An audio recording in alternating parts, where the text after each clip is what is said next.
ายดีพี่น้องสบายดีสวัสดี FC สุคนยินดีต้อนรับเข้าสู่สองบ่าวสุคนยินดีนะพี่น้องนี่บ่าวสุกก็สิออกมื้อหน้าคือเก่าแหละพี่น้องก่อนออกมื้อหน้ามีแนวสิมาถามเนาะทุกคนบ่าวสุกมีปัญหาน้อยหนึ่งเนาะก็คือตอนนี้มันเป็นได้ 2-3 มื้อเนาะอาการเนี่ย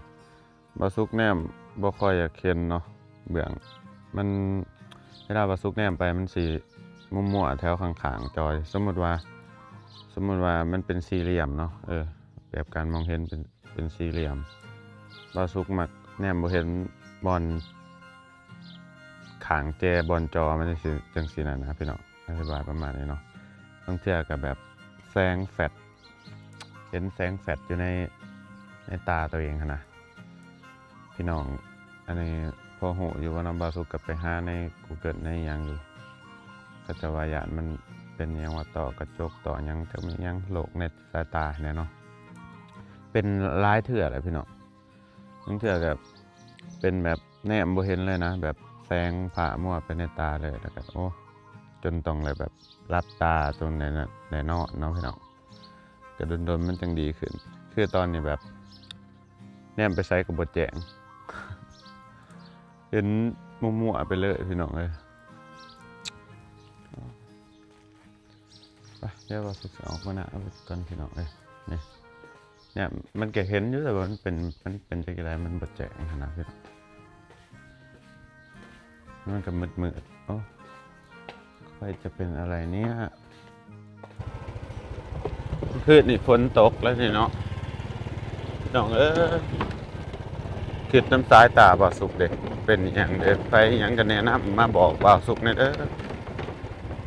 ก็มันสิดีขึ้นนี่แบบโดนแล้วพี่น้องก็มันสิกลับมาเนี่ยเห็นแบบปกตินะเวลาตอนมันมั่วมันเอียงนะโอ้ว่าเขาจมแล้วพี่น้องโอ้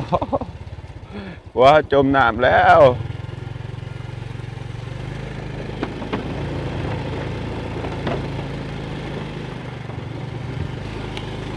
คือว่าเป็นน้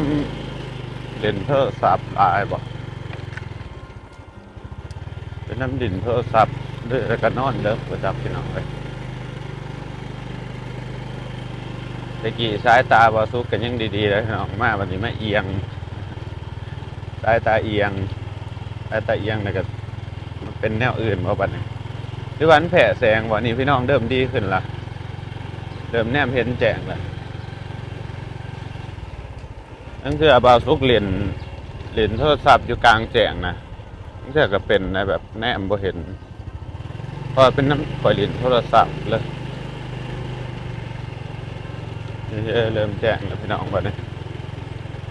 ค่อยสัดขึ้นขี่รถมาหอดหน้าเศร้าเลยพี่น้องตาบ่าวสุกผู้ใดมีความรู้เรื่องนี้ก็แนะนำได้เนี่ยเด้อพี่น้องแนะนำบ่าวสุกเนี่ยเพื่อสิได้แก้ปัญหาท่านเนาะมันเป็นประมาณ 3-4 เทื่อแล้วพี่น้องส่วนหลายมันมักเป็นสาเหตุที่เป็นเด้อพี่น้องบ่าวสุกเล่นโทรศัพท์เนาะเล่นโทรศัพท์เวลาตัดคลิปตัดหยังคือกันเวลาตัดคลิปเป็นโทรศัพท์เลื่อนไปเลื่อนมาแล้วมันสิมักเป็นเองมันสิจ่าขึ้นได้ใช่นะมันสิจ่าให้ตาแล้วก็มั่วไปเบิดเพราะว่าแผ่แสงเด้อ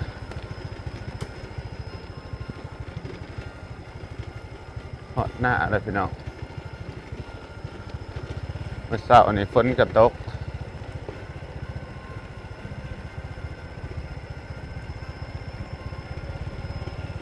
ทางบ่อนนี่สบายพี่น้องบ่มีปัญหาหยังนะบ่อนนี่แบบแน่นเลยโดนนะอันนั้น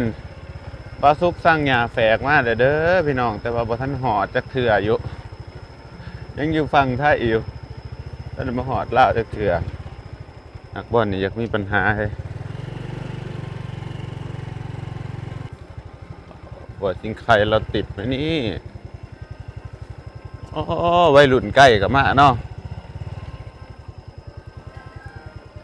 จอดรถกัน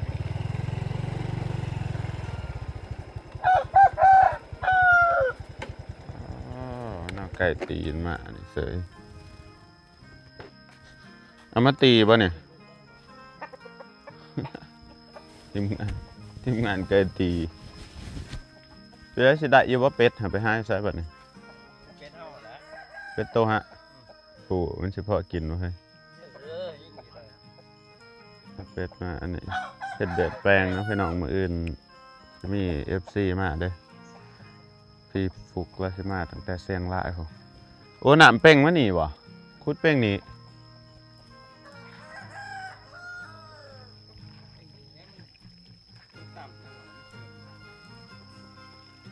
ไปทางนั้นเอาเขาขุดนั่นห้องขุดนะ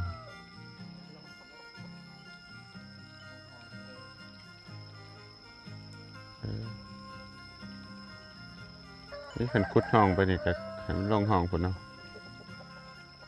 ไล่ลงน้ำไล่ลงไปจังสิพี่น้องฝนตกมันขึ้นตกแห้งอยู่บนเสานี่ก็ได้โอ้มันสอดอ่ะบ่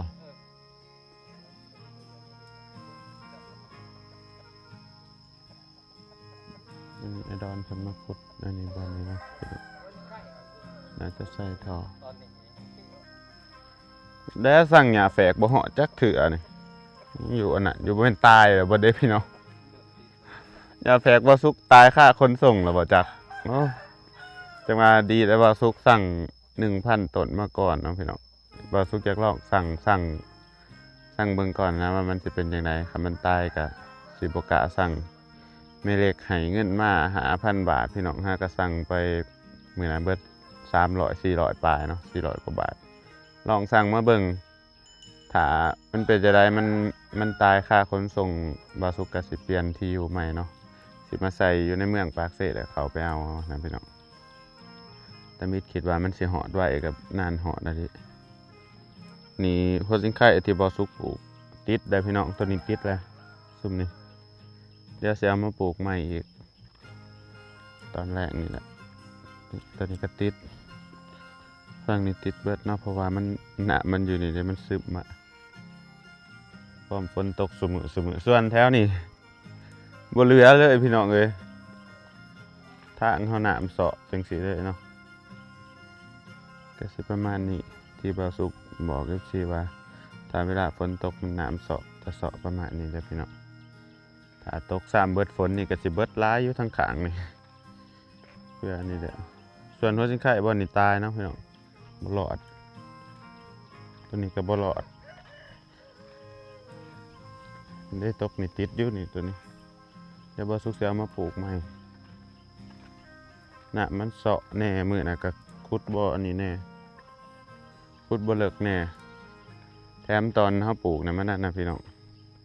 มันแดดมันฝนบ่ตกเนาะหลายมื้อแล้วเฮาหดน้ำอยู่แต่ว่ามันน้ำบ่พอคือเก่าเนาะพี่น้องมันก็เลยตายส่วนทางนี่ตายเบิดปลูกใหม่บ่อนนี้คือสิติดอยู่ตัวนี้นี่น้ำเสาะมันส่วนบ่อนนี้น้ำเสาะไปจนเบิดพี่น้องฝนตก2-3 เทื่อมันเสาะบ่อนนี้เนาะพี่น้องทางถนนเฮาบ่อนมันเสาะก็เสาะบ่อนบ่เสาะก็แหนนเลยเนาะคือดินทั้งเถิงนะนี่ดินตะนั้นลงมาฮอดแถวนี้สบายชิวๆเลยทางแถวนี้ก็ซิวคือกันเนาะ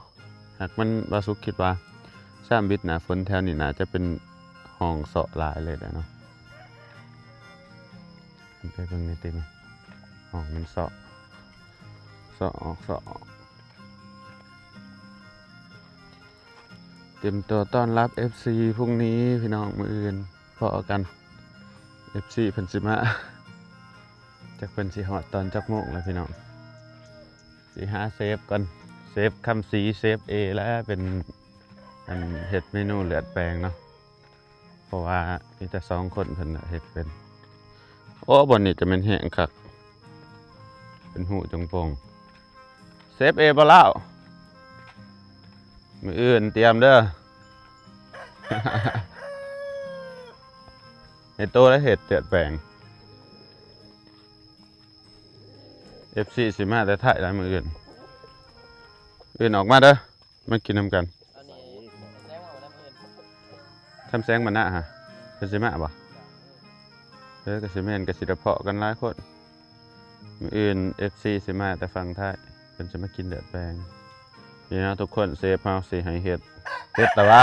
พอดีแล้ว ได้อีแต่ว่า น่ากับไทยหน้าแล้ว เดี๋ยวมื้อนี้ อืม ก็พอดีเลยเนาะสลองแล้วน่ะ ไทยละไอ้ไซส์ดาวหุดซื้อ เออ แค่นี้ถ้ามาเปล่าไอ้มืออื่นก็พูดดิบุญมาดี ดีดอกแท็กโต จักซองบ่มาฝากเงินมาซื้อซองโต ไหลอยู่ แล้วมาคนหนึงเป็นมาแต่เชียงรายนะพี่น้องเพิ่นอยากลองกินเลือดแปลง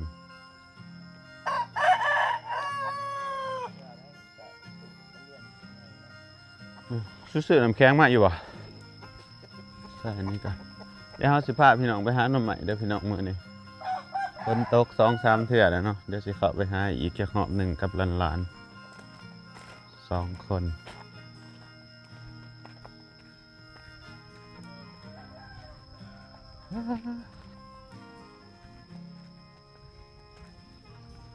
เดี๋ยวเราว่าประตูฟ้าของน้ำเด็กๆไปใช้แต่เด็กๆใส่ปานดิ้งๆคิงๆเตรียมไปหาหน่อไม้ได้อเฮาติดแต่ว่าฝาประตูของน้ำโอ้ประตูของน้ำเรียบร้อยแล้วพี่น้องเล็กซี่มากมันยืนไปใส่เลยสวมแบบมันนี่เขาบ่มากได้สวมเนี่ยนี่อ้าวโอ้มีสวมเนี่ยนี่มันอันนั้นตาห้องนั่งกับบ่มีบ่เคยก็ได้ให้เพิ่นใส่อิหยังสบายดีเห็นอาตุกอยู่เตรียมไปหาหน่อไม้ไปบ่หาหน่อไม้ว่าจะไปบ่ได้แล้วมันโหกจะบ่อยากไปนี่สิมาเอา3 สาวเพิ่นไปหาหน่อไม้แล้วพี่น้องพม่าแต่เฮือนพุ่นแหละไปหาหน่อไม้จ้าเตรียมนะจ้าไปหาหน่อไม้นะจ้าวันนี้ชื่อได้ว่าเขามีนัดกันตีสเติร์ดเตรียมตีมานะมีแต่มาดินโทรศัพท์ สบายดีป่ะลูกนี่ตีเตือนเตรียมไปหาหน่อไม้เฮาจักหน้อยจังไปผู้แล้วถ่ายแหลดมันบดก่อนเป็นหอมลายกินแล้วพอจะไม่กินไม่อีวะจะกินเขาเนี่ยกินแล้วต้มไก่กินต้มไก่กินนะโอ้เอาเนี่ยมากลางหน่อยเนาะ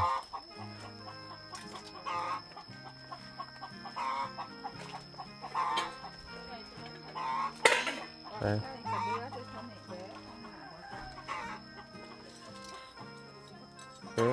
กินนิดนึง ท่านในเปื่อยปันไหนไหนของผักตก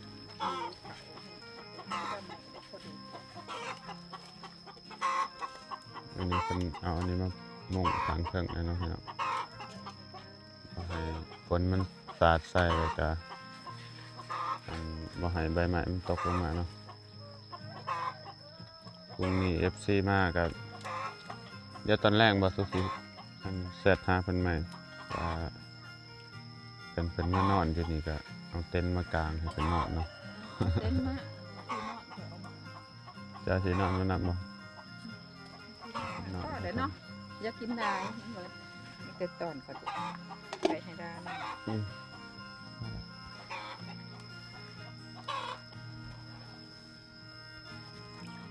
กินบ่กูกินคือแหนมเลยบ่อยากคือแหนมเลยกูกินบ่ เจ็บก็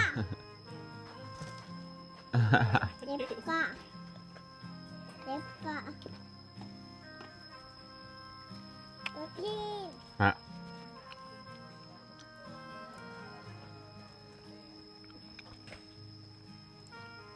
แต่มันเป็นจริงยังไงแต่ว่า มันเป็นสี สีเหลืองถามเลยอยู่เนาะเป็นสีอย่างเนาะ กิน เอาให้แบบบุกิน ตอนนี้น้อยก็เห็นเนี่ยอยากเขากระทำอยู่ จำส่งถามเหมือนเอาให้แบบบุกินเอาเก็บส่งอยากไปฮะเนาะอยากให้เก็บส่ง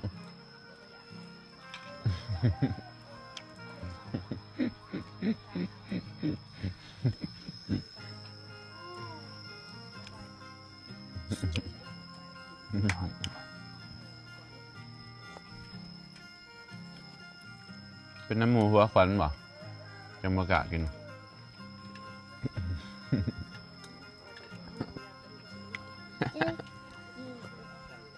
กีตาร์ ขีตาจะบ่จะแก้ขีตาบ่มึงหนึ่ง